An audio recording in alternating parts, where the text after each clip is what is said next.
And it's a very good morning to the Gelding on yet another overcast and rainy Melbourne day, Gelding. And it's a bit unfortunate that on Caulfield Cup day, we're going to be subject to so much bad weather. Buyer beware for the punters. Oh, good morning, Professor. Good morning, listeners. Yes, what a lovely winter's day for the Spring Carnival, Professor. It's more like the middle of June, isn't it? It feels like a June football day, doesn't it, really? It does. Yeah, rug up with the scarf on and the hat on and head off to the football. And unfortunately, this year can't be at the Caulfield Cup again. But waiting to see what the Melbourne Racing Club does with our membership fees, Professor. Talk of a refund, but you can't claim it yet because we haven't decided what we're going to give you back. Well, there's one thing we know for sure, Gelding. We haven't seen much racing as members at the track over the last 12 months, have we? Certainly not, Professor. So it'd be interesting to see. And did you receive an email from the Melbourne Racing Club during the week? Yes, I did. My name's going to be on a saddlecloth today. And which one are you on today, Professor? What's the Professor on? I think horse 5. Horse 5 in the Cup. Ocean's Billy. There you go. There you go. The Gelding's name's going to be on Delphi. Oh, well, that's. I think you've got more of a chance. How about we have a friendly pot on which of those horses finishes nearer to the winner? We can have a friendly pot on that, Professor, and I suppose it's Damien Oliver's chance to kick the saddle clock and kick the Gelding after receiving a couple of question marks over some of the rides. So he gets his chance to kick me today. There you go, Gelding. And let's hope he's not wearing those spurs, Professor. Yeah. Well, we've got some new viewers today, Gelding. Yes, were telling us. Yeah, we've got John from Canterbury is very interested. Apparently has abandoned the Omen tips. Right. Do we give John from Canterbury the B tips or the A tips, Professor? Well, he gets these tips, Gelding, and they must be the A tips. All right. Because we haven't seen any in the past. There's been no brown paper bags from John from Canterbury, has there? No, we've also got a new viewer, Chris from Kew. Chris from Kew. Yeah, blimey. These addresses, Professor. They're not from the protected field of work, are they? The legal fraternity? Well, one of them is. One of them is, okay. One of them is. All right. Now, Gelding, of course, races at Caulfield, the main race meeting for the year for Caulfield. No crowds again, but it's a big day of racing, a 10-race program. The feature race, the $5 million Caulfield Cup at 5:15 p.m. Gelding, not the traditional time for the Caulfield Cup, 5:15. It's a bit late. They're going to have to turn the lights on tonight. Well, sitting here looking out the window, Professor, it's a bit dark and overcast at the moment. So I would imagine, what are we now, 7 hours out from the race? I would imagine it would be... there's every chance that it will be a very, very dark finish. But it has become now the traditional time over the last couple of years with Channel 7 covering the races because they need the lead into the news, don't they? So we'll forget about the punters and normally have it run round 3 o'clock. We'll wait till race 9. Well, I did a little bit of historical reading during the week, Gelding. Yeah. And I looked at 1970, which is 51 years ago. Was the winner Beer Street that year, or? Very good, Gelding, and we haven't discussed this. Yes, winner was the 15-1 Beer Street. Now, for a pick of the board, who trained Beer Street? Do you recollect? Beer Street. No, but the all right. Jockey, I'll give you the first name, Des. Yeah, the jockey was. No. Before you go into the jockey, The first name of the trainer was Des. Does that help? No, it was out at Epsom though, but go on. Des Judd. Des Judd, right? And the jockey was one of my grandmother's favourites. Brian Gilders. Correct, Brian Gilders. I can remember that because Brian was a friend of Dad and Stan Ralph and things like that. So many times he came. They used to play 500 on a Saturday night, the old jockeys. So, and they'd have a bit of a punt, and there was Brian having a celebratory beer with the Caulfield Cup. So the race was run at 3:15. Gelding. Well, traditionally didn't lead into the news that year. Yes, the only club that doesn't run it to fit the TVs is, of course, the Melbourne Cup. Melbourne Cup, which they changed the time around about 2:45 to 3:15. But why wouldn't you have your main race, Professor, on? You've got a 3-day carnival where you have 10 races, basically a day. So you wait till the 39th race on a track that's been used 3 times in a week. So you put your prize race on a day like today when the track may be at its worst. That's the thinking of race clubs. Now, you did well with Beer Street. Can you recollect what ran second? No. Well, if I said it was the favourite, would that help? No. Velour. Would have been, wasn't Tobin Bronze? No, it was Velour. Velour. Lalani started favourite, won in about 72, didn't it? Now, Gelding, how good's this? The favourite was 13-4. Now we don't see any prices like that anymore. 13-4, do we? 13-4. Jesus, what's that? 3-1. So you'd be taking what, $3.15 or $3.10? And was trained by Bart Cummings and the rider Alan Trevena. Alan Trevena, jeez. There's a name. And there was a dead heat for third, Gelding. And one of the horses was the 15-1 shot Baghdad Note. Baghdad Note, Jesus. Who went on to win a Melbourne Cup. Yes.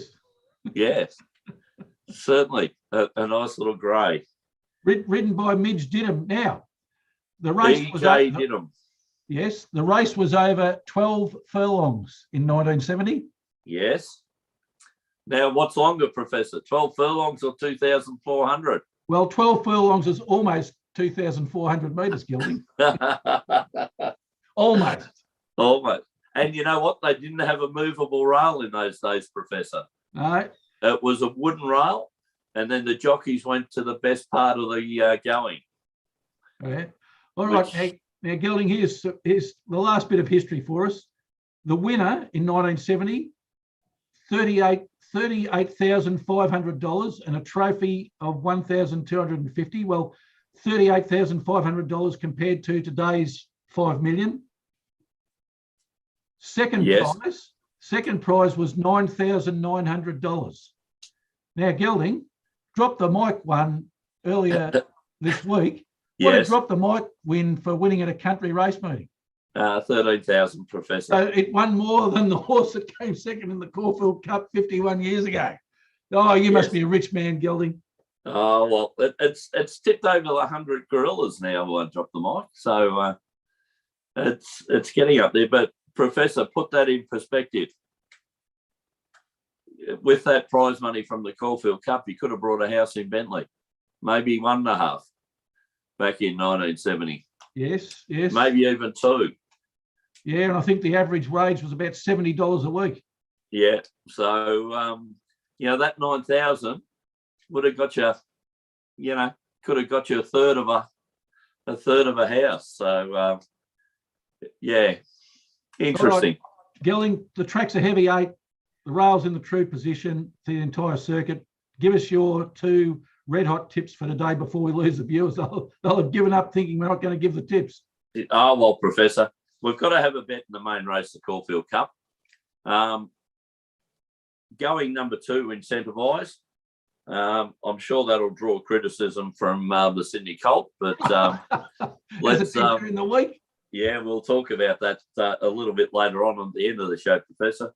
Incentivise, Peter Moody, it's been favourite all the time. It's been winning Group 1 races. Look, I think its racing pattern today may suit the track. Who knows what the track's going to be like then? But I can't see horses by race 9 with the heavy 9 track being able to make up ground down the outside, Professor. We'll see what happens. But so I'm looking for horses kind of up there today, on this heavy track, going back to the true position after racing 9 metres out on Wednesday. So Incentivise, Brett Preble, Moody, winning form, Group 1 winning form, carrying 55.5. The wide draws a worry, but, hopefully can stay out of a bit of trouble. We'll rely on Brett Preble to get that. Seems to be drifting out, Professor. $2.70 at the moment, but I think if you wait, sometime during the day, we might be getting $3. So getting $3, a horse that hasn't been beaten in its last 8 starts will do me, Professor. Very good. So, look, plenty of chances on this West track. I've told you I've had a little saver on Side Ideal at $34. Look, Delphi's a big chance. Non-conformance is a big chance, but you can't pick them all, Professor. So, let's go and hopefully getting $3 Incentivise. And what's your other best bet? The second pick, Professor, I was tossing up between Colette in race 7 and Bless Her in race 8. Look, I'm going Bless Her in race 8, Professor, because great wet track form, 2 starts on a heavy track for 2 wins. Clayton Douglas needs a bit of a change of luck. Clayton, after having an eventful early spring in his life, so hopefully this horse can get up and win race 8. So race 8, number 6, Bless Her. I think an excellent each way bet on a heavy track, Professor. Currently showing $5.50. So I did that. The one I left out was Colette in race 7, number 2, only because of the Sydney Colt. It's $1.70 in a 7-horse race on a wet track coming from an injury, but it should be thereabouts. But my 2 tips, Professor, race 8, number 6 on a good each way basis and Incentivise in the Cup. Yeah. Yours, Professor? Before I get to that, Gelding, as my grandmother used to say, odds on, look on. Oh, well, tomato sauce odds, but, we'll talk about Zaki. Can we talk about Zaki for a little bit after your tips? Oh, we can talk about it for a little while, Gelding. We gave it a bit of a run last Sunday, didn't we, on Sports Fan? Oh, we did, but there's further news. All right, well, we'll get to it. All right, Gelding, I'm going early because I have a worry about the track cutting up. It's a heavy 8 at the moment. There are showers predicted during the day. It's only going to get worse the longer it goes on. And as you said earlier, Gelding, this is the 3rd meeting for the week. So I have my worries. So race 1, the Magic Millions Grand Handicap over 1,700 metres. It's a benchmark 80 race. I'm not going for horse 1 this week, Gelding. You're not? Well, no, it's been scratched. I've added a 0. You've added a 0. Horse 10. Horse 10, Eagles Crag, coming out of barrier 6. It's had 5 starts for 3 wins and a placing, so it's got a 60% win rate, Gelding, an 80% place rate. It ran second to Mr. Brightside in August, and Mr. Brightside's a very good horse. It's won 3 out of its last 4, which is excellent form. It's ridden by Jordan Childs, who's in career form, Gelding. We mentioned it last week. Yes. Career 10%, but over the last 50 rides, 18%. And not only that, he won on Rhinoceros on Wednesday, so he's in good form for me. Well done, Professor, for Rhinoceros, and hopefully our listeners were following the tips on Wednesday. Yes, and trained by Archie Alexander out of Ballarat. We don't mention him a lot, but he's been having some career form, 14% win rate, and he's running that at the moment over the last 50. So let's start off with a win, showing 225 on the tote at the moment. Gelding, I got a little bit higher than that last night. So race 1, horse 10, Eagles Crag. Very interesting horse, very interesting pick, Professor. Nothing wrong with its form, but it's a 5-year-old stallion out of Fastnet Rock. And as you said, only had the 5 starts for 3 wins. Had its first start last year on the 7th of June 2020 as a 4-year-old. So it didn't race. Having a look at the form, Professor, all starts have been on a good track. Hasn't seen a soft or a heavy track at the moment. So, yeah, Well, an interesting bet, Professor. It didn't tick that filter, Gelding. No. Okay. I'll watch on with interest then. I'm hopeful that the track's at least reasonable for race 1. Let's hope so, Professor. All right, my second tip is in race 3, the Gothic Stakes, a 3-year-old listed race over 1,400 metres. I like in that race, Gelding, horse number 3, Extreme Flight, coming out of barrier 9. It's had 4 starts for 2 wins and a placing. So it's got 50% win rate, 75% place rate. It ticks a couple of filters, Gelding. It's 1 in the city. It's 1 over the distance. It's got Damien Thornton on its back. Now, normally, I'd maybe shy away from a rider who has career statistics of riding 10% winners, and is presently at 4% over the last 50. But one of those last 50 rides, Gelding, was 1,000 guineas. Yes. On Wednesday, and it rode Yearning. Yes. He rode Yearning to a win. So let's hope he can back up today in race 3. No, he's not a bad jockey, Professor. As he said, he rode Drop the Mic for a win, so he's got to be a good jockey if he can do that. He rode it in his first win, but you've got the informed stable, Professor. Anthony and Sam Freeman, they're just on fire at the moment. So they've got an 18% win rate over their last 50, so that's an excellent strike rate. They're just on fire, and if they're putting Thornton on, they're pretty good judges. So I've got a confidence in that, Professor. Currently showing 290 on the tape, Gelding, and I got over $3 last night, so I'm pretty happy with that. You've got to be happy with that, Professor. All right, Gelding, I think some very, very good tips there, Professor. Thank you. Some interesting tips, but I like them. I like them. I know how to translate interesting, Gelding. Interesting means, oh yeah, that tip. Well, I don't necessarily agree with it, but interesting.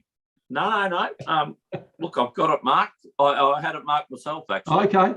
And we'll be on it. I just last night when I was reading the form before I text you, I've been concentrating on slow and heavy form, as you obviously got from the text. And yes, I did mark this, and I liked the horse. And then I thought, well, those kind of things stood out. What happened? Why did a Fastnet Rock stallion? Fastnet Rock's one of the leading sires. Why is it starting so late in its career? Obviously, it's been injured, and then not having any wet track form. But I'll back Archie Alexander. If he thinks it can run through the wet, he wouldn't be running it. So let's follow that. All right, Gelding, the Professor's Parlay. The very successful Professor's Parlay. Race, the agreed bet of the day, race 9, horse 2 in the Cup, Incentivise. Yep. And let's parlay that into the Premier League, Manchester City to defeat Burnley. Manchester City currently 3rd on the Premier League table. Only lost once for the season so far. Burnley 18th and in the relegation zone. Haven't won in 7 starts so far. So the bookies have Burnley $21 for the win, Gelding, in a 2-horse race. What does that tell us? Yes, Professor, we like the Steelers. We like them. All right, so Manchester and City. And juicy odds of? Manchester City $1.11. Yeah. And we'll parlay that into the Pittsburgh Steelers in the NFL to defeat the Seattle Seahawks. Why have I gone against Seattle Seahawks? Well, Seattle's quarterback Russell Wilson is out with a thumb injury. He's had it operated on during the week. that's a huge loss. Like the quarterback is the most important position in the team. Pittsburgh currently showing $1.40, which I think is pretty good odds, Gelding. Yeah, I like it, Professor. So the parlay is showing 4-1 at the moment, not 13-4, but 4-1. There, I like them, Professor. Very, very good odds. Very good odds. And mate, let's get incentivized up today and go from there. Manchester City overnight and Pittsburgh on Monday morning. Yep, beautiful. All right, Gelding. Now you wanted to talk about Zaki again. Is this the hip pocket talking? Zaki, after the text from the Colts, as we said last week, Zaki we put in as a parlay builder. It certainly it shattered the parlays actually. But you know what? Bit of karma in this world. After we were texted after the ride, as we said, there was a lot of criticism of Craig Williams, especially from the trainer. And we said we'd been Willow. Well, Willow's been Willowed by the trainer. So what's happened, Gelding? He's been sacked off Zaki. And James McDonald from Sydney will be coming down to reunite with Zaki. So hopefully the horse will be better ridden in the Cox Plate.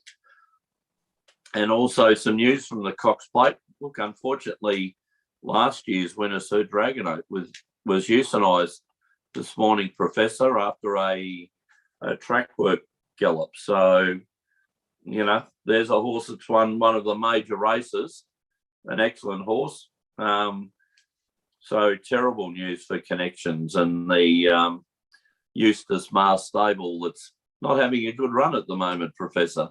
No, with the COVID scare up at Ballarat. Yeah, well, hopefully that won't go any further. All right, Gelding, big day, Caulfield Cup. It unfortunately not being able to go to the track, it sort of doesn't feel like a racing day for me. But well, Professor, hopefully looking at Sky Racing during the day, I'll get back the feeling. You'll come back. The big Can race. I add a couple in Sydney today from John from Canterbury? Yes, okay. Let's. We certainly got one in the Everest. Yeah, the $15 million race, the richest race in Australia, the Everest. Well, certainly Karen McAvoy seems to have this race on a string, so we'll follow Karen again on Classic Legend and Professor. Nice each way odds of around about the $5. So what number is that? I'd be jumping aboard that. In race 6, I like horse 5, Big Parade. Again, round about the $364. Nice each way bet, and try race 8, number 1. Think it over, round about the even money mark. Well, I'll think it over before I bet on Think It Over. Okay, well, have a good think about it. Analyse it. What numbers? Gelding, what number's Classic Legend? For the viewers. Legend is number 2. Race 7, number 2, Professor. Thank you. All right, Gelding. That's all for today. Big Sports Fan Radio tomorrow. Not one guest, 2 guests on the show tomorrow. 2 guests. Beautiful. Will Giraffe get a word in? Yeah, of course he will. Yes. Silly question. Yeah, I think so. I bet he finds some way of working NRL into the conversation. Well, the guests get a word in with Giraffe. Well. Is that another way of looking at it? Exactly. All right. So we've got Shartha Hameed on talking about, very interesting, tied into the Spring Carnival Gelding, about racing and use of whips and whether that's cruelty to horses. Yeah. And I know you share some views on that. Yes, animal welfare. Yeah, animal welfare. Keep your powder dry for tomorrow. And okay. We've also got Andrew Gigax on the show, who's co-written a book about, believe it or not, Melbourne winning the premiership. Doesn't take long for those books to come out, does it? Jeez. Well, they've been penned for 25 years, Professor. Longer than that, Gelding. Hey? They've been in draft form for longer than that. Wasn't the first draft in 1965? Yeah, it was. When the Norm Smith curse became around? Yeah, well, they've had to blow the dust off it, Gelding. Beautiful. All right, just Gelding, change the names of the players. Definitely. All right, Gelding. Well, until tomorrow's Sports Fan Radio and in racing, until next Saturday, it's good luck